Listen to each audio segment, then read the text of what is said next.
It can be really fun to mess with your favourite video games, take advantage of the best exploits, use mods to change the experience, and in general push it to its limit to see what makes it tick. Sometimes, however, virtual worlds bite back and mess with the player. I'm Si for WhatCulture.com, and here are 10 times video games brutally trolled you. Number 10, Scarecrow restarts your game, Batman Arkham Asylum. Each entry in the main Batman Arkham series is full of mind-blowing sections that challenge our expectations of what's going on and what we should be doing next. And it all started with a particular scene in 2009's Batman Arkham Asylum, a game that houses the single most deviously confounding and traumatic trick in the whole franchise, Scarecrow's third nightmare sequence. Here, Scarecrow's dose of fear toxin goes far beyond what his prior did, by seemingly breaking the fourth wall and freezing and then restarting the game. As Batman is walking down a corridor, both the screen and audio suddenly glitch out, then the opening cinematic plays, but with several unsettling changes. For instance, Scarecrow's face appears in the clouds, a new road sign reads Madhouse, Batman may be escaping patient. Joker is driving a restrained Batman to Arkham Asylum, and upon arrival it's Batman who's being carted away as you take control of the Joker. Eventually Joker shoots Batman, prompting the Caped Crusader to wake up and fight Scarecrow. Still, it's an ingenious way to severely baffle and frighten players during their first playthrough. Number 9, second time's the charm, Ghosts and Goblins. Ghosts and Goblins is one of the toughest titles on the NES, as every location is plagued by respawning enemies and puzzling routes. Plus, protagonist Sir Arthur can only be hit twice before dying and being forced to restart the level. Thus, virtually every moment of his laughably difficult quest to rescue Princess Prin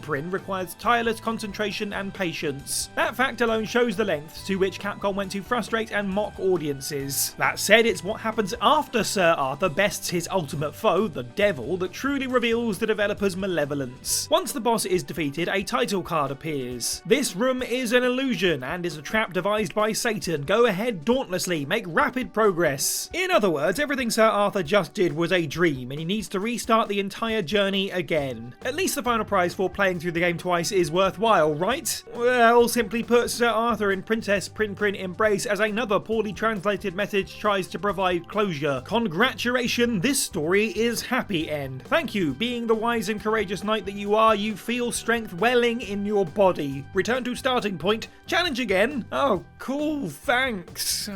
Number 8, Hus Gift, The Legend of Zelda Breath of the Wild. As one of the most celebrated and revolutionary entries in the Legend of Zelda canon, Breath of the Wild is revered for rewarding Link's willingness to discover new places, complete secondary missions, and so on. That is except for Hus Gift. As the name implies, it's presented by gigantic Korok Hestu, who's lost all of his seeds and wants Link to collect them all. Once Link returns over 900 of them, he's given said gift, a giant golden seed that, let's be honest, is really just a pile of poop. Ostensibly, Hestu bestows the item in the spirit of companionship. In fact, it's delivered with the description that it's a gift of friendship given to you by Hestu, and it smells pretty bad. Okay, what does it do? Nothing. Okay, technically, it forces Hestu to dance. Sure, the initial gag is funny, but after that, the sheer uselessness of the prize feels like a spit in the face, considering that collecting hundreds of Korok seeds can literally take hundreds of hours. It makes you wonder if his gift is really Nintendo's meta-commentary on the uselessness of being a completionist. Play the game for fun, not just because it's there. Or maybe they just wanted to make fun of you, I don't know. Don't worry, we're not like Nintendo, we would never troll you. Hit that subscribe button to get the gift of more WhatCulture videos in your subscription box every day. Thanks! Number 7, the Bane Gun, Borderlands 2. As with every other entry in the mainline series, Borderlands 2 is packed with an absurd amount of guns. In fact, it broke the Guinness World Record of the time of over 17.5 million set by its predecessor. Naturally, that means that their quality and functions vary wildly between being absolute powerhouses like the Unkempt Harold and Slagger, quirky freaks of nature like the Fibber and Bunny, and virtually useless wastes of time like the Wanderlust and Landscaper. That said, it's the Bane Gun that trolls the hardest. Obtained after completing, you guessed it, the Bane side mission, this submachine gun does a good amount of damage. However, there are two main factors that make it downright infuriating to use. For one thing, it forces you to walk incredibly slowly. We're talking mere inches per second, so only the most patient and or easily amused vault hunters will be able to stand it for more than a few moments. What's more, it unleashes a tirade of ear-piercingly irksome squeals and screams with every bullet fired. Admittedly, that ridiculous combination is comically fitting for the franchise, however the joke wears thin almost immediately and, true to its intentions, becomes the bane of your existence. Number 6, Dio isn't playable during the day, Jump Force. Upon its announcement, 2019 crossover fighter Jump Force was heavily anticipated by anime lovers and genre aficionados aficionados alike. After all, it looked really good and promised players the opportunity to pit beloved characters such as Naruto, Vegeta, Monkey D. Luffy, and some guys from My Hero Academia. I don't know, I don't watch anime, sorry. All against each other in a variety of eye-catching locations. Of course, another enticing character was Dio, the central foe of JoJo's Bizarre Adventure. Prior to release, it seemed like most fans couldn't wait to take a hold of the crafty vampire and see how he measured up against the rest of the roster. Lo and behold, though, Jump Force's designers took Dio's condition a little too literally, as he's only available to play on nighttime stages. Granted, that restriction makes sense and adds a touch of mythological authenticity to the experience, plus precursor JoJo's Bizarre Adventure All-Star Battle did something similar with the character a few years prior. Nevertheless, the creators had to know how annoyed, if also amused, gamers would be once they realised what was happening, and they did it anyway, thereby instigating the wrath of multiple pop culture communities. Number 5, the Sanity Meter, Eternal Darkness Sanity's Requiem. Undoubtedly one of the most unique and interesting mechanics in gaming, which is why it turns up in a lot of lists like this, so come on, you were expecting this one. Given the name of 2002's Eternal Darkness Sanity's Requiem, it's no surprise that the Silicon Knights crafted horror revolves around numerous characters confronting ancient evil and their own manipulated perceptions of reality across multiple millennia and locations, while its handful of puzzles, magic spells, and other distinctive attributes help set it apart. Eternal Darkness's Sanity Meter gimmick is easily its standout feature. Basically, it consists of a green bar that gradually decreases whenever a character sees a monster, resulting in several bizarre changes to what, where, and or how things unfold around them. There are dozens of possible effects, ranging from cool yet relatively insignificant shake-ups like altered camera angles and unnerving sound effects, to major ones like bleeding walls, shifting rooms, and in fact death. At times, the game will even break the fourth wall by pretending to freeze, erase your memory card, or flat out end prematurely. Whether scripted or random, these moments routinely mess with players in delightfully sinister ways, ensuring that they're always on their toes and never quite sure what's coming next. Number 4, the Candy Cane Door, Saints Row 4. If there's one modern franchise whose entire ethos revolves around messing with players, it's Saints Row. Although the series' playfulness is usually amusing and unobtrusive, the Candy Cane Door from Saints Row 4 was nothing short of infinitely aggravating. Included within the How the Saints Saved Christmas expansion, the Candy Cane Door is, as you might expect, a door blocked by a giant candy cane. In order to open it, the player is prompted to mash a button to lick the candy cane, with all sorts of suggestive sounds emanating from your mouth as the screen initially assures you that you're almost there. Over the next several minutes, the prompt admits to lying to you about being almost there before continuously heckling you for persevering due to enjoying the sexual sounds, or hating candy canes, or maybe just having nothing better to do with your time. Meanwhile, the progress bar fills up as slowly as possible. The icing on the cake, there's no actual reward for finally devouring the candy canes, aside from an achievement. Instead, your character defeatedly comments, "Ah, refreshing. Oh, it's locked." Touché, Saints Row 4. Number 3, Piracy Doesn't Pay, Game Dev Tycoon. No creator is happy when their game gets pirated, but few have trolled people for it as hard as Game Dev Tycoon developer Green Heart Games. You see, the charmingly colourful simulator is all about experiencing what it was like to develop games in the 1980s. For instance, you need to look after market reports and industry trends amidst advancing the size and depth of your team and software, all the while you unlock new features as you go. Obviously, another inherent part of the real-life process is dealing with people who steal your creations, and that's precisely what happened with roughly 94% of Game Dev Tycoon. Cunningly, Green Heart Games didn't get mad, they got even by uploading their own different version of the game that hackers would likely pick up. Upon booting it up, said bandits would find a message mentioning that their in-game profits are being progressively hindered by piracy. If they repeatedly ignore the warning, they'll eventually go bankrupt and have to start over. You would think that most people would pick up on what's going down here, but not exactly what happened, as numerous victims of the developer's self-referential gag ended up complaining about it on various message boards and the like, exposing what they'd done. Oh, the irony. Number 2, Too Fat to Move Forward, Grand Theft Auto San Andreas. Realism in video games is often a dual-edged sword, as it brings authenticity and meaningful to the experience, while also making certain components more frustrating than fun, such as the case with 2004's GTA San Andreas. Ambitiously, it broke new ground in terms of character customization and RPG-like attributes. For instance, protagonist CJ can modify his haircut, clothing, accessories, and tattoos, alter his relationships with friends and love interests, and even increase his skills at driving, gunplay, lung capacity, and stamina. CJ is also expected to exercise regularly and eat well. If he doesn't, he'll quickly gain a lot of weight. Whereas many other titles would merely change the look of the character without changing gameplay, Grand Theft Auto San Andreas goes a step further by portraying CJ as obese and negatively affecting his capabilities difficulties and opportunities. Aside from moving slower, he'll be unable to complete certain missions, such as those that require a jetpack, with alternate cutscenes depicting him being taunted by whomever he was trying to help.